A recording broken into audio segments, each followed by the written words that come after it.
बिस्मिल्लाहिर्रहमानिर्रहीम, अस्सलाम वालेकुम। प्रोग्राम इख्तिलाफ राय के साथ में इफ्तिखार काज़मी। और बड़ी खबर यह है कि दो बड़े अहम फैसले कर लिए गए और इन दो बड़े फैसलों का तल्लुक पाकिस्तान की सियासत, पाकिस्तान के लॉ एंड ऑर्डर, पाकिस्तान की मईशत के हवाले से है।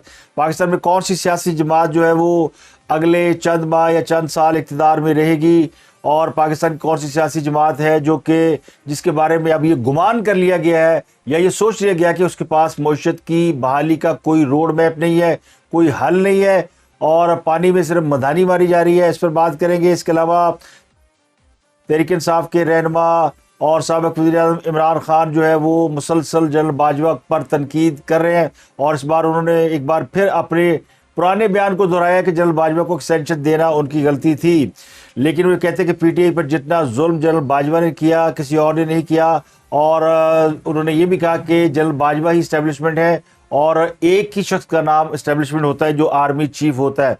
तो हाँ, सब के इल्ज़ामात पर बात करेंगे। इसके अलावा दो बड़े फैसलों पर बात करेंगे। एक और ख़बर है और वो ख़बर है ऑडियो लीक्स के नतीजे में किस किस से तहक़ीक़ात हो रही है, कौन कौन से लोग अब तक कन्विक्ट हो चुके हैं और किन लोगों से तफ्तीश जारी है, इस पर बात करेंगे। लेकिन साथ ही कराची का मसला है, एमक्यूएम का मसला है। एमक्यूएम और पीपल्स पार्टी के दरमियान इख्तलाफात है और क्या एमक्यूएम हुकूमत का हिस्सा रहेगी नहीं रहेगी। एमक्यूएम ने आज इजलास बुलाया हुआ है, इस इजलास में फैसला करेंगे कि उन्होंने हुकूमत का इत्तेहादी रहना है या नहीं रहना। ये मसला है हल्का बंदियों का। एमक्यूएम चाहती है कराची और सिंध के शहरी इलाके जो उनकी दोबारा से हल्का बंदियाँ की जाए, जबकि सिंध हुकूमत का या पीपल्स पार्टी का मौक़िफ़ है कि हल्का बंदियों में 4 माह लगेंगे, जबकि 15 जनवरी से कराची में बल्दियाती इलेक्शन का आगाज़ हो रहा है। तो बल्दियाती इलेक्शन के आगाज़ से कबल ही सियासी जमातों ने अपनी अपनी पोजीशन लेना शुरू कर दी। कराची जो है उसमें एमक्यूएम के जो 3 धड़े हैं जो स्प्लिट थे वो अब बल्दियाती इलेक्शन से पहले एक हो जाएंगे और एक होने के लिए उनके मुज़ाकरा शुरू हो चुके हैं। और एमक्यूएम के बाकी के जो 2-3 धड़े हैं यानी पीएसपी, फारूक सत्तार ग्रुप और भादराबाद ग्रुप, ये सारे ग्रुप मिलकर ये मर्ज हो रहे हैं और जिसका मतलब ये कि बल्दियाती इलेक्शन में एमक्यूएम अलायंस के साथ या एक जमात होकर इलेक्शन लड़ेगी, जिससे जो वोट की तकसीम है या जो ज़िमनी इलेक्शन में एमक्यूएम का हाल हुआ था उससे बचत की ये राह निकाली जा रही है। इसके अलावा एक और इम्प्रेशन एमक्यूएम दे रही है और वो ये दे रही है कि वो कराची के मामलात पर जो बड़े कोर इश्यूज़ हैं उनके ऊपर वो स्टैंड ले रही है और इसके लिए वो हुकूमत में रहना या हुकूमत का जो लालच होता है यानी इक़्तिदार को भी कुर्बान कर सकती है, इस लालच से वो बाहर आ सकते हैं। तो एमक्यूएम इस वक्त लार्जर पिक्चर को देख रही है, तो इसलिए उन्होंने एक पोजीशन लेनी शुरू कर दी है। लेकिन समझने वाले समझते हैं कि 2 काम हो सकते हैं। या तो एमक्यूएम जो है वो हुकूमत से वक्ती तौर पर नाराज़ होगी, अलहदा हो जाएगी, लेकिन हुकूमत के ख़िलाफ़ वो ना तहरीक एतमाद का हिस्सा होंगे, ना किसी जगह हुकूमत को कोई नुकसान पहुँचाएंगे, ना हुकूमत गिराने का हिस्सा बनेंगे। लेकिन बल्दियाती इलेक्शन वो अलग होकर लड़ सकते हैं। एमक्यूएम इलेक्शन का बाइकाट नहीं करेगी। इस वक्त मुश्किल ये है कि कराची के अंदर जमात इस्लामी का एक बार फिर से कम बैक हो चुका है और पिछले कुछ माह से जमात इस्लामी सिंध में बहुत एक्टिव हो चुकी है। कराची में खासकर उनका वोट बैंक बड़ा है। इसके अलावा पीटीआई इमरान खान का अपना वोट बैंक है जिसमें पख्तून पंजाबी दोनों ग्रुप शामिल हैं। जो वडेरा क्लास है वो तो पीपल्स पार्टी के साथ है और जो कराची की जो बिजनेस क्लास है या कराची की जो प्रोफेशनल क्लास जिसे कहते हैं उनमें ज़्यादातर का ताल्लुक पीटीआई के साथ है और जो महाजर कम्युनिटी के लोग हैं या मेमन कम्युनिटी के लोग हैं वो एमक्यूएम के साथ किसी हद तक अभी तक अटैच है। तो कराची में वोट जो है वो 3 हिस्सों में बटा हुआ। पीपल्स पार्टी का कराची में वोट बैंक ज़्यादा नहीं है। पीपल्स पार्टी के कराची में इलेक्शन एमक्यूएम के साथ मिलकर लड़ती है तो पोजीशन मुख्तलिफ हो सकती है, लेकिन इस बात का इम्कान बहुत कम है कि पीपल्स पार्टी और एमक्यूएम का अलायंस हो जाए किसी भी सतह पर जाकर, क्योंकि पीपल्स पार्टी किसी सूरत भी हल्का बंदियों पर राजी नहीं होगी और एमक्यूएम हल्का बंदियों को बगैर इलेक्शन में नहीं जाएगी। तो एक बार फिर ये इलेक्शन खटाई में भी पड़ सकते हैं। तो ये 2 ऑप्शन है। अगर इलेक्शन होगा तो एमक्यूएम अलग से इलेक्शन लड़ेगी और अगर हल्का बंदियों का इशू हुआ तो फिर ये मामला आगे जा सकते हैं। तो ये इस वक्त कराची की सूरत हाल है और बाकी सब आनियाँ तो जानियाँ ने। इसके अलावा खबर यह कि पीटीआई अब भी समझती है कि मिलिट्री एस्टेब्लिशमेंट तहरीक इंसाफ को दबाने के लिए अब भी जोड़ तोड़ में मुलव्वस है। और ये खबर दी है एक मरूफ साफ़ी ने किसी पीटीआई के रहनुमा के हवाले से और उन्होंने कहा जी कि इमरान खान साहब जो अभी तक इंतज़ार कर रहे हैं कि मौजूदा एस्टेब्लिशमेंट जो है वो साबका एस्टेब्लिशमेंट की पॉलिसियों से हटके जो है वो कुछ काम करे। यानी पीटीआई अब भी नज़र एस्टेब्लिशमेंट में लगाई हुई कि एस्टेब्लिशमेंट साढ़े पास से कुछ करे। तो हाँ, सब की अभी कोशिश है कि एस्टेब्लिशमेंट उनके लिए कुछ करे और जब तक इस्टेब्लिशमेंट इस सियासत के अंदर पूरी तरह इन्वॉल्व नहीं होती या खास साहब उसे इन्वॉल्व नहीं कर लेते, उस वक्त तक खास साहब जो है वो इंतज़ार करेंगे। तो खास साहब जो है वो 2 पॉइंट एजेंडे पे रोज़ाना बात करते हैं। एक तो वो माशी अबतरी दूर करने का बाद हल बताते हैं कि जी फौरी इंतखाबात है, यानी इलेक्शन कराओ तो मैनू कुमच ले आओ तो मसले हल हो जाएंगे। और वो अपने लहजे में रोज़ सोजो गुदाज भरते हुए जो मज़कूरा क़ुव्वतें हैं, जो ताकतवर हल्के, उनको अब भी आवाज़ें देते हैं, उनको अल्लाह का वास्ता देते हैं, उनको खुदा का वास्ता देते हैं। वो कहते हैं इंतखाबात तो होने ही है, अक्टूबर सितंबर में भी होने हैं, तो मई में करा ले या किसी जगह भी करा ले, लेकिन एक खास सब जो है वो जीत जाएंगे। यानी जब भी इलेक्शन हो गए वो खास सब जीत जाएंगे तो उन्हें फिर इक़्तिदार में ले आए। और अगर वो चोर और डाकू उनके मद्दे मुकाबले अक्सरियत में आ जाएंगे तो फिर खास साहब के पास बड़ा आसान हल है। वो कहेंगे कि जनाब धांधली है, इस्टेब्लिशमेंट उनके खिलाफ थी और इस्टेब्लिशमेंट ने जो है वो उनको इलेक्शन में हरवा दिया है। फिर वो कोई तैयारी शहरी पकड़ेंगे, कोई लॉन्ग मार्च करेंगे, कुछ तरह की चीज़ें करेंगे। ये उनका जो है वो यानी उन्होंने हर सूरत में ज़मीन व आसमान में इर्ताश पैदा किए रखना, ये उनकी एक ख्वाहिश है या उनका एक अज़म है या मिशन है। दूसरा सवाल ये है कि अगर वो जीत गए, जो कि बहुत से हल्के ये सोच रहे हैं कि अगर खासा बर्फ बिलफर्ज जीत गए, इलेक्शन हो जाते हैं, अवल तो इलेक्शन होना या बड़ी दूर की बात है, लेकिन अगर हो जाते हैं और वो जीत जाते हैं तो मुर्शिद का क्या बनेगा। 2018 के बाद जब वो आए थे तो कहते थे कि मैंने बड़ी तैयारी की हुई है, फिर जब वो आ गए तो कहने लगे हमें हुकूमत चलाने का कोई तजर्बा ही नहीं था। तो अब तो उनके पास ये बहाना भी नहीं है, लेकिन उन्हें हुकूमत छिन जाने का जो गम है वो सताया जा रहा है। और इस वक्त वो सबसे ज़्यादा उनका गुस्सा जनरल बाजवा और उस वक्त की इस्टेब्लिशमेंट के ऊपर है, जिन्होंने उनसे बैकआउट किया। और जनरल बाजवा से उन्हें गिला ये कि आखिरी मुलाकात में जनरल बाजवा ने उन्हें बड़ी खरी खरी सुनाई। यानी खान साहब को शायद इतना गुस्सा किसी और बात पे आया हो ना आया हो, लेकिन जो आखिरी मुलाकात में उन्होंने इमरान खान को प्यो प्यो के मारी है ना, जिसमें उन्होंने कहा कि आप प्ले बॉय हैं, आपकी वीडियोस बनी हुई है, आपकी ऑडियोज है, आपकी फाइलें हैं, करप्शन है, कच्चा चिट्टा सारा खुला हुआ है। ये सारी बातें आखिरी मुलाकात में जनरल बाजवा ने इमरान खान को बताई थी। तो इमरान खान जो कहते हैं कि मेरे खिलाफ जनरल बाजवा साजिश करते रहे हैं, खुद अपनी ही बात की वो तरदीद इस बात से कर देते हैं कि ये सारी बातें उन्होंने आखिरी मुलाकात में की थी। यानी आखिरी मुलाकात से पहले जनरल बाजवा ने उन्हें कभी नहीं कहा था कि आप प्ले बॉय हैं। जनरल बाजवा ने उन्हें कभी नहीं कहा था कि आपकी वीडियो फाइल बनी हुई है, आपकी ऑडियोज है, आपकी वीडियोज की बातें हैं, करप्शन है, क्योंकि वो उस वक्त आर्मी चीफ थे और इमरान खान उनके बॉस है, तो उन्होंने इस किस्म की बातें नहीं की होगी। लेकिन जब वो इक़्तिदार में नहीं रहे और दोबारा इक़्तिदार के लिए मेहनतें तरले कर रहे थे, गोडे फाड़ रहे थे, ईवान सदर में उनको बुला बुला के उनकी मिन्नतें कर रहे थे, तो फिर उनको बताना पड़ा बाजवा साहब को कि जो स्टैब्लिशमेंट है वो बैकआउट इसलिए कर गई है कि आपकी ये सारी चीज़ें ये ऑन रिकॉर्ड है। और ख़ुद खास भी कहते रहे कि ISI का काम है इन मामलों पर नज़र रखना, और ISI को सब पता था कौन सा सियासतदान क्या करता है। इसको खास एडवोकेट करते रहे, वकालत करते रहे कि ऐसा होना चाहिए और ये एजेंसी का काम होता है। वैसे भी हुक्मरानों के बारे में कौन अवाम को बताएगा कि वो ईमानदार है या बेईमान है। तो ये मुल्क की खुफिया एजेंसियाँ ही होती है, खुफिया इदारे ही होते हैं जो कि आपको सियासतदानों के जो काले करतूत है उनके बारे में वो यानी मालूमात इकट्ठी करते हैं। अब ये अलग बात है कि उन मालूमात को सियासी मकासद के लिए इस्तेमाल किया जाता है, जो कि कतई गलत बात है।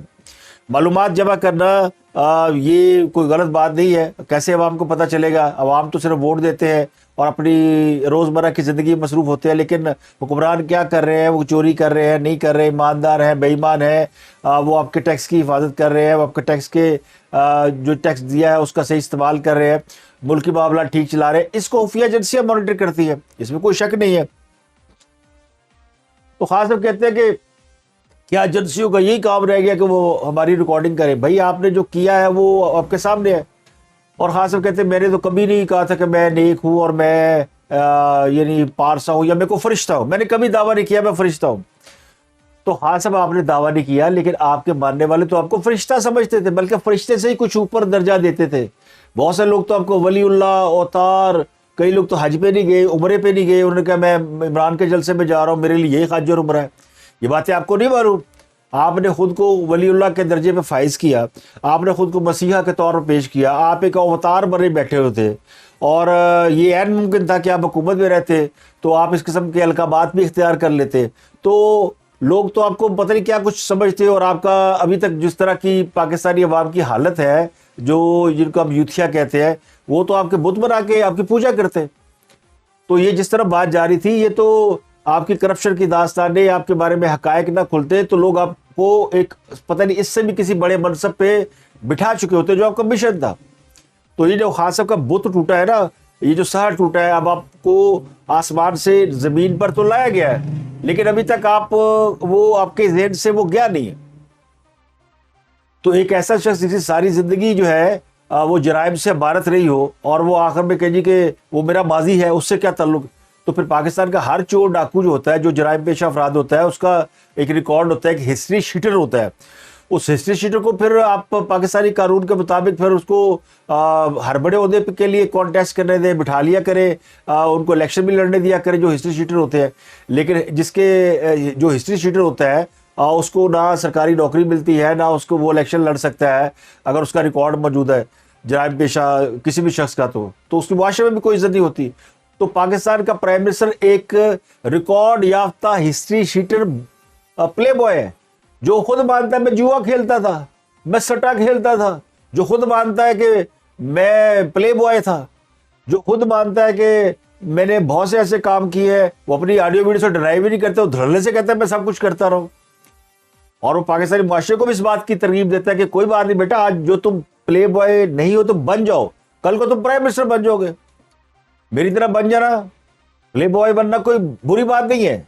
तो जो पाकिस्तान को ये दर्स देता है, वो रोता बैठ रहा है कि मुझे हुकूमत दे, वो इलेक्शन करा ले और पता नहीं क्या कुछ करा ले, तो मैं बड़ा पॉपुलर हूं, मेरी मकबूलियत जो है वो बहुत ज्यादा है। तो मकबूलियत को हमने चाटना है।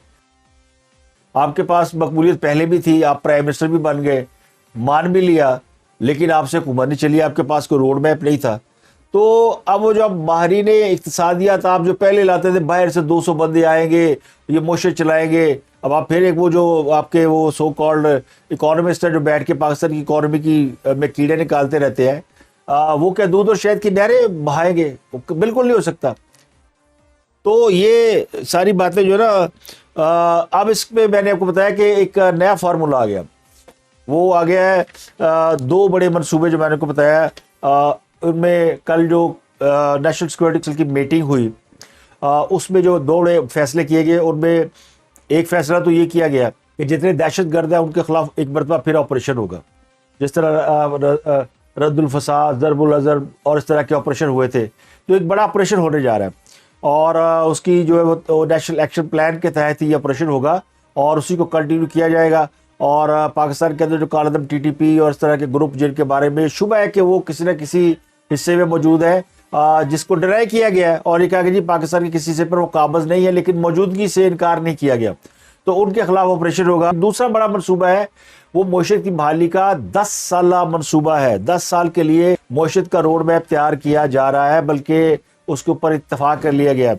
उसका जो खदो हाल है मैं आपको बता देता हूँ, जिसमें कहा गया कि 2 मालिक से शेयर मांगा जाएगा, स्ट्रक्चर्ड सपोर्ट मांगी जाएगी, यानी बहाली के लिए जो फंड दरकार होंगे वो 2 मालिक से लिए जाएंगे। इसके अलावा डॉलर की कदर का जो तयन है, रुपये और डॉलर का जो डिफरेंस आ रहा है, इसको दूर करने के लिए मार्केट के मुताबिक डॉलर का रेट निकाला जाएगा। और अभी तो फ्री फॉल है ना, इसके बाद इसका रेट तय किया जाएगा, जो कि IMF की शर्तों के खिलाफ है, लेकिन मनसूबे में शामिल है। इसके अलावा डॉलर की बैरून मुल्क मुंतकिली को रोका जाएगा और बड़े पैमाने पर जो डॉलर की जो फ्लाइट है उसको रोका जाएगा। इसके अलावा जो सब्सिडी है वो टारगेटेड दी जाएगी, यानी कम आमदन वाले अफराद के लिए सब्सिडी होगी और जिनकी ज़्यादा आमदन है उनके लिए सब्सिडी नहीं होगी। जैसे पेट्रोल है या और जो गैस है या और चीज़ें हैं, इनके ऊपर जो लेवी है वो जो ज़्यादा आमदनी वाला तबका उसके लिए अलग होगी और कम आमदनी वाले तबके के लिए अलहदा होगी, सिलेक्टेड किस्म की। यानी जैसे वो जब शहबाज शरीफ इक़्तिदार में आए थे तो पेट्रोल के ऊपर इन्होंने वो सब्सिडी देने का ऐलान किया था कि वो इतने पैसे मिलेंगे और इतना फंड मिलेगा, और इस तरह का कोई मनसूबा इसमें शामिल है। इसकी डिटेल सामने आ जाएगी। ताजरों और दुकानदारों पर इजाफी टैक्स लगाने के भी तजवीज़ है। और इसके अलावा सूबों को जो फंड दिए जाते हैं उनमें गैस और बिजली के लाइन लॉसेस शामिल नहीं होते, वो फाक बेयर करता है, तो ये भी उनके खाते में डाले जाएंगे। तो 10 साल प्लान बन गया। तो इससे आप अंदाजा लगा सकते हैं कि जो पाकिस्तान की जो इस्टेब्लिशमेंट है, जो आला फौजी क़यादत है और सिविल क़यादत है, उन्होंने इस बात का फैसला कर लिया है कि पाकिस्तान की मईशत को ठीक करना है और इसके लिए एक 10 साल का प्लान बनाएगा। तो उसका मतलब ये है कि जो लोग ये प्लान बनाएंगे वो 10 साल फिर वो कंटिन्यूशन उनकी होगी या उनकी जमात की होगी या फिर उस मनसूबे की तो कम अज़ कम होगी। इस मनसूबे में खास तौर उनकी जमात के लोग शामिल नहीं, ऐसे लिए पिटते पेशी फलाना वज़ीर आला नहीं बुलाया, फलाना वज़ीर आला नहीं बुलाया। इस मनसूबे को अगर यानी ये मनसूबा, ये 2 बड़े फैसले हो गए तो ये बताते हैं कि पाकिस्तान का जो सियासी फ्यूचर है वो क्या है। और खास साहब का सियासी फ्यूचर इस 10 साल प्लान में फिलहाल नहीं है, लेकिन खास साहब ने भी 10 साल का मनसूबा बनाया था, उनके लिए भी लोगों ने बनाया था, लेकिन वो भी इक़्तिदार में नहीं रहे। तो अब जो बना रहे हैं ये पता नहीं इक़्तिदार में रहते हैं या नहीं रहते, लेकिन जो इस मनसूबा है इसके तहत ये लगता है कि अगले 10 साल जो है मौजूदा सेटअप जो है चलेगा। इस इलेक्शन के बाद या अगले इलेक्शन के बाद उससे इलेक्शन जो भी होगा, इसमें किसी हद तक जो चार्टर ऑफ मईशत है, चार्टर ऑफ इकॉनमी है, उसके तहत काम चलेगा। यानी जो जमात इसका हिस्सा बनेगी वो इक़्तिदार का हिस्सा होगी या कंटिन्यूशन में होगी, जो नहीं होगी फिर वो बाहर बैठ के वो कहते हैं गुल्ली डंडा खेले। तो जो किस्मत खास साहब खेल रहे हैं, खास रोज़ एक टुल मारते हैं। ये वही खास साहब है ना जो रोज़ाना पीर को मिलते थे, अपने ये जो मीडिया के लोग होते हैं उनसे बैठ के सुबह सुबह मुशावरत करते थे। मंगल को अपनी kabina का इजलास बुलाते थे, फिर वो आर्मी चीफ को बुला लेते थे, DGIC को बुला लेते थे और 1 घंटा डेली वो मीटिंग करते थे। आजकल उन्होंने बदल ली है, आजकल उनकी मीटिंगें सिर्फ उन लोगों से हो रही है जो कि उनके जिनसे वो मशवरे करके हुकूमत चलाते थे। असल हुकूमत तो ये साफियों से मशवरे करके चलाते थे ना, किसी को नाश्ते में बुलाया होता था, किसी को डिनर पे, किसी को लंच पे, और फिर रात को टॉक शो में बैठ के उसका रिजल्ट देखा करते थे क्या आ रहा है। कहता था कि नौकरियों की बारिश हो रही है, कोई कह रहा था कि तेल निकल आया, कोई कहता सोना निकल आया। तो झूठ पे जो दुनिया चल रही थी ना, उस वही दुनिया उनको दे दी गई, ले आप चलाए। तो हाँ सब पीर को मिलते हैं 20 यूट्यूबर से, और मंगल को मिलते हैं उन्हीं 20 यूट्यूबर से, और फिर बुध को मिलते हैं उन 20 यूट्यूबर में से 10 बदल जाते हैं, 10 नए आ जाते हैं, 10 पुराने ड्रॉप हो जाते हैं। फिर और 2-4 जो मखसूस टेलीविज़न है उनमें से एक को उन्होंने इंटरव्यू देना होता है, और इसके लिए वो पीर मंगल का दिन भी रखते हैं। तो कहाँ आर्मी चीफ से आपकी बातें, कहाँ DGI से एक साथ आपकी मुलाकातें, कहाँ मुल्क की मईशत के ऊपर आपको ब्रीफिंग, और कहाँ साफियों के साथ बैठ के वो गम गलत करना कि अभी इलेक्शन करा दे और बाजवा ने ये किया और बाजवा ने वो किया। और अभी वो कहते हैं कि मैं समझता था कि मैं और एस्टेब्लिशमेंट जो है वो एक ही पेज पर है। भाई एक ही पेज पर थे, वो भी कहते थे हम एक पेज पर है, आप भी कहते थे एक पेज पर है, तो एक पेज फटा कैसे? वो आपको सबको सामने आ गया। ये सारा जो मिली भगत, ये सारा जो नेक्सस था, ये बुग़्ज़ नवाज शरीफ में था, और बुग़्ज़ नवाज शरीफ वाला सफ़ा फट गया है। लेकिन पाकिस्तान की जो तरक्की और पाकिस्तान की जो अवाम है, जमहूरियत है, वो बाब अभी चल रहा है। एक चैप्टर उसमें आया जो कि स्याह बाब जिसे कहा जाएगा, उसका आप हिस्सा थे। और सारी कहानी वो कहते हैं ना, वो सारी हड्डियाँ बीच बाजार फूट चुकी है। जल बाजवा, जल फैज़ हमीद, इमरान खान, अब तो जल फैज़ हमीद को PTI वाले गालियाँ दे रहे हैं जिनके वो हीरो थे। फिर वो जितने PTI के लोग हैं, वो मेजर आदिल राजा ने उनके ऊपर वीलॉग कर दिया, और जितनी PTI की हमायत याफ्ता, PTI की सो कॉल्ड फेवरेट किस्म की एंकर मॉडल, उनके नाम ले लिए मेजर आदिल राजा ने, सब उन्हें गालियाँ दे रही हैं। तो इमरान खान को बड़ा वो सपोर्ट करती थी, इमरान खान के सपोर्टर ने उनकी बैंड बजा दी। तो अब ये हो रहा है, ये आपस में फट पड़े, ये सारे आपस में फट रहे हैं। जिस तरह अफ़गानिस्तान का मसले का मुझे लगता है कहीं ना कहीं इस पाकिस्तान की सियासत के साथ वही हाल है। इसमें आप असला निकाल दें तो फिर जितने ये जो थे ना तालिबान और ख़ुद कुछ हमलावर, जो कभी इधर फटते थे कभी उधर फटते थे, फिर जब इनके रास्ते रोक दिए गए, बंद हो गए, ये सारे अफ़गानिस्तान तक महदूद कर दिए गए, तो फिर वही फटे सारे।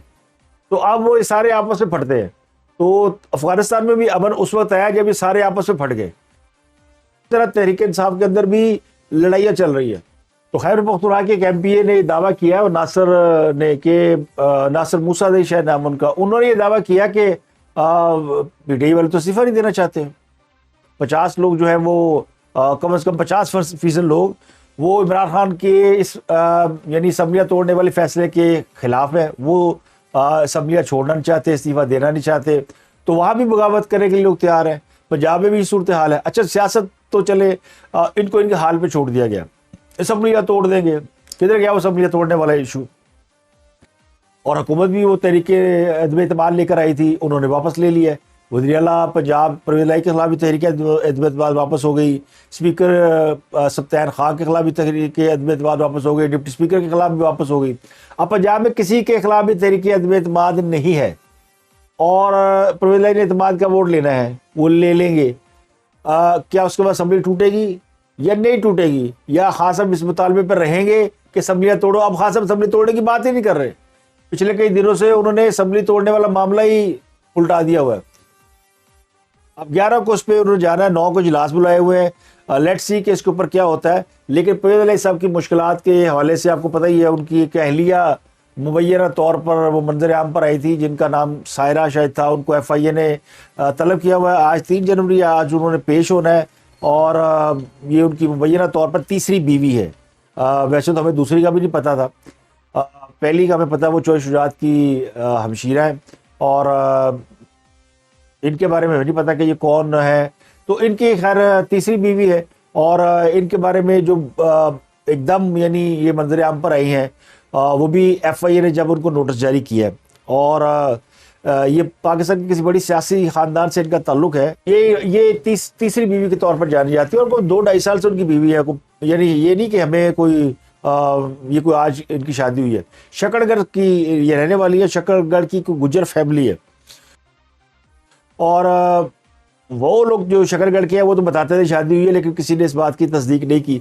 तो उन्होंने बहुत से गैर मुल्की दौरे किए, कीमती जो ज्वेलरी खरीदी, घर उनके 3-4 DHA में, और एकदम उनकी असासों में गैर मामूली तौर पर इजाफा हुआ। उसी को पूछगिछ करने के लिए बुलाया गया और आज उन्होंने पेश होना है। लेकिन इतलात यह है कि वो FIA में पेश नहीं होंगी, क्योंकि बंदा होना वज़ीर आला पंजाब है और उनके ताल्लुकात इस्टेब्लिशमेंट से हैं और वो दावा करते हैं कि वो जो कुछ करते हैं फ़ौज के कहने पे करते हैं या उनके साथ मिलकर करते हैं। इस्टेब्लिशमेंट के उनकी माई बाप है। बाकी इमरान खान के साथ वो उनका एक इत्तेहाद है, जिसको इमरान खान साहब ने कल कह ही दिया है कि भाई इत्तेहाद कोई नहीं है, अगर अगला इलेक्शन में आपने लड़ना है तो हमारे साथ आ जाए। तो ये बात मुस्लिम लीग काफ को गवारा नहीं है। मुस्लिम लीग काफ अपनी आइडेंटिटी लूज़ नहीं करना चाहती। तो अभी इसके ऊपर यानी मामला अटका हुआ है कि क्या परवेज़ इलाही साहब तहरीक इंसाफ का हिस्सा बनने जा रहे हैं और मुस्लिम लीग काफ जो चौधरी शुजात चलाएंगे, ये एक ऑप्शन है। दूसरा ये कि क्या चौधरी परवेज़ इलाही अदम एतमाद यानी एतमाद का वोट ले लेंगे और PTI उनको सपोर्ट करेगी तो वो वज़ीर आला बन जाएंगे और वो वज़ीर आला रहेंगे। तो ये सारी चीज़ें हैं।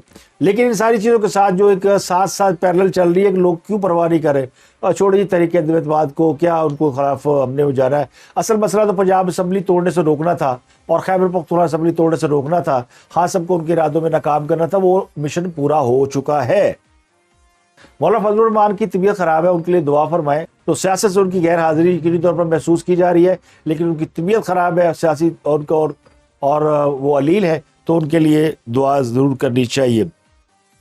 तो अब एक और बड़ी खबर है, वो ऑडियो लीक के हवाले से है। वो वज़ीर-ए-आज़म हाउस में गुफ्तगू की खुफिया रिकॉर्डिंग करने वाले वज़ीर-ए-आज़म के ADC के खिलाफ जो इंक्वायरी जारी थी, उसमें कुछ खबरें सामने आई हैं।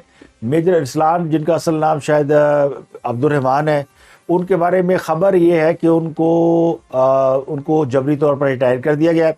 उनके खिलाफ इंक्वायरी जारी है, लेकिन अब वो फ़ौज के किसी भी ओहदे पर नहीं है। ये उनके बारे में पहली खबर है कि उनको हटा दिया गया। लेकिन यानी उनको जबरी रिटायर कर दिया गया, घर भेज दिया गया। लेकिन उनके खिलाफ इंक्वायरी भी चल रही है। ये वो है जिन्होंने रिकॉर्डिंग्स करके जल फैज़ हमीद को दी थी। तो ये एक बड़ी इंक्वायरी फ़ौज के अंदर चल रही है, जिसके बारे में मुख्तलिफ साफ़ी मुख्तलिफ किस्म की प्रडिक्शन या स्पेकुलेशन से काम लेते हैं। कुछ लोग ये कहते हैं ये इसका ताल्लुक जो है वो ऑडियो लीक से है, जो प्राइम मिनिस्टर की हुई या फिर मरीम नवाज़ की हुई। प्राइम मिनिस्टर हाउस में बहुत सारी चीज़ें जो कोई प्राइम मिनिस्टर बनने के बाद रिकॉर्डिंग्स हुई, उनकी DGI के हुक्म पर तहक़ीक़ात की जा रही है। तो इस सिलसिले में 2 किरदारों के नाम सामने आ रहे थे, एक रसलान सत्ती का और एक रहमत का। और इनको जो है वो ये सऊदी अरब में मुकीम है रहमत, और रसलान सत्ती दुबई में है।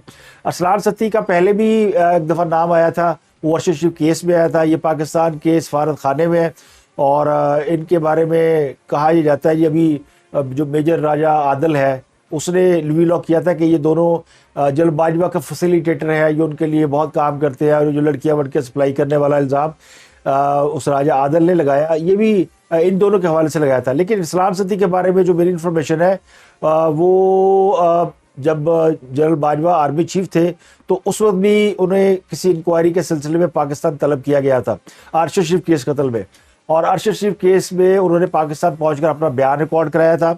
और उन्होंने बताया था कि जब अरशद शरीफ दुबई पहुंचे थे और दुबई से जब वो कीनिया गए थे, इस तमाम अरसे में अरसलान सत्ती दुबई में नहीं था बल्कि तुर्की में था, और शायद अपनी फैमिली के साथ वो तुर्की के का विजिट कर रहे थे, या क्या कहते हैं, तफरीह दौरा कर रहे थे, छुट्टियां बनाने गए हुए थे, ये कह सकते हैं। तो उन्होंने इसको प्रूफ भी दिए थे। उनका नाम आ रहा था कि उन्होंने जो है वो अरशद शरीफ को दुबई से कीनिया जाने पर मजबूर किया था या निकलवाया था। ये जो अरशद शरीफ कत्ल केस के हवाले से जो पीटीआई के लोग का मौक़िफ़ है ना, उसमें वो इरसलान सत्ती को इस बात का मुलज़म ठहराते हैं कि उन्होंने अरशद शरीफ को दुबई से निकलवा दिया था, जो कि पता नहीं हकीकत है कि नहीं है। लेकिन चूँकि पाकिस्तानी सफारत खाने का हिस्सा है और वहाँ पे वीज़ा अफसर है, कौंसलर अफसर है, लेकिन बुनियादी तौर पे उनका ताल्लुक आईएसआई से है या था। अब ये बात रख कन्फ्यूजन है कि आईएसआई का अफसर किसी सफारत खाने का हिस्सा क्यों है या क्यों होता है, ये अलग बहस है, ये वो बता सकते हैं। लेकिन ये खबर है कि वो इसका हिस्सा रहे या इनके साथ वो उनका कोई एफिलिएशन है। और एक रहमत उल्लाह है जिनके बारे में कहा जाता है कि अब ये उनका नाम भी कोड नेम मेजर अरसलान है। अब पता नहीं कितने लोगों का नाम कोड नेम मेजर वो है अरसलान है। तो बहरहाल उनका नाम रहमत असल। तो रहमतुल्लाह ने पाकिस्तान पहुंच के उनको बुलाया गया था, उन्होंने भी अपना बयान रिकॉर्ड करा दिया है।